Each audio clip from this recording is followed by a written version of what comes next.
नमस्कार। Hindi dictation YouTube channel पर आप सभी का स्वागत है। रेडियो जे 5 सेकंड्स में डिक्टेशन लिखेंगे।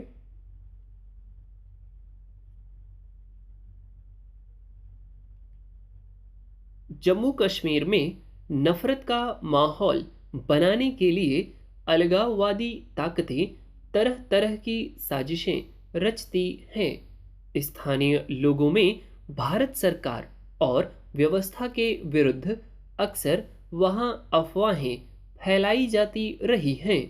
ऐसी ही एक साजिश करीब 14 साल पहले शोपियां में रची गई थी, जब दो महिलाओं के शव दरिया में बहते मिले थे।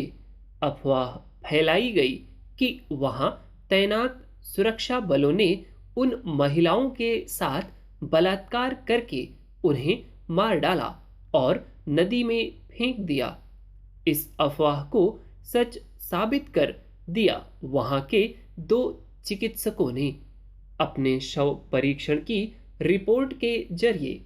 उन्होंने कहा कि वास्तव में सुरक्षा बलों ने उन महिलाओं के साथ बलात्कार किया था। उसके बाद पूरी घाटी में तनाव का माहौल बन गया था और करीब 1.5 महीने तक अशांति बनी रही। अब पता चला है कि उन महिलाओं के साथ बलात्कार हुआ ही नहीं, बल्कि उनकी मौत डूबने से हुई थी। बलात्कार की अफवाह इसलिए फैलाई गई थी कि स्थानीय लोगों को सुरक्षा बलों के खिलाफ भड़काया जा सके। अब असलियत सामने आने के बाद दोनों चिकित्सकों को बर्खास्त कर दिया गया है। हालांकि यह कोई पहली घटना नहीं है जब उपद्रवी तत्व वहां स्थानीय लोगों को प्रशासन और सुरक्षा बलों के खिलाफ भड़काकर अपनी साजिशों को अंजाम देने की कोशिश करते रहे हैं। दरअसल घाटी में प्रशासन और स्थानीय लोगों के बीच नजदीकी इसलिए नहीं बन पाती कि अलगाववादी और आतंकी संगठन वहां के लोगों के मन में यह बात भर चुके हैं कि सुरक्षा बलों की ज्यादती की वजह से ही उनके जीवन में शांति नहीं आ पा रही। सुरक्षा बलों की छवि स्थानीय लोगों में आताताई की बना दी गई है। लोगों को बिना किसी सूचना के घरों से उठा लेना और फिर उनका कोई पता न चल पाना, बेगुनाह लोगों को भी गोली मार देना, महिलाओं के साथ बलात्कार आदि के किस्से खूब प्रचलित हैं। अक्सर इन धारणाओं को मानवाधिकार संगठनों की तरफ से भी बल मिलता रहा है।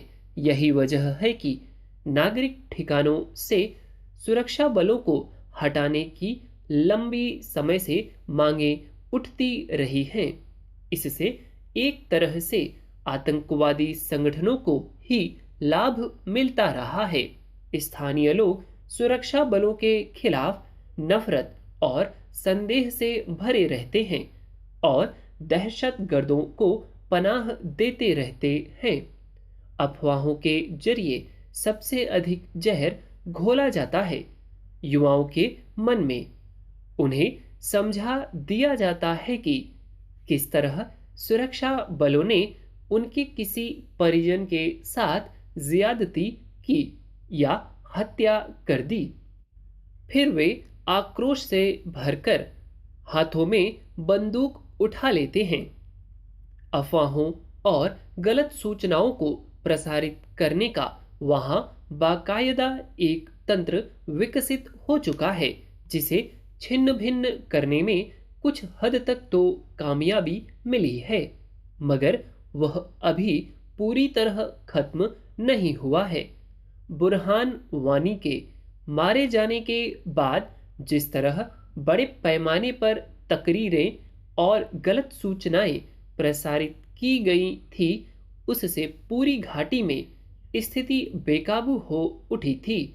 मगर उसके बाद ऐसे अफवाह तंत्र पर नकेल कसी गई।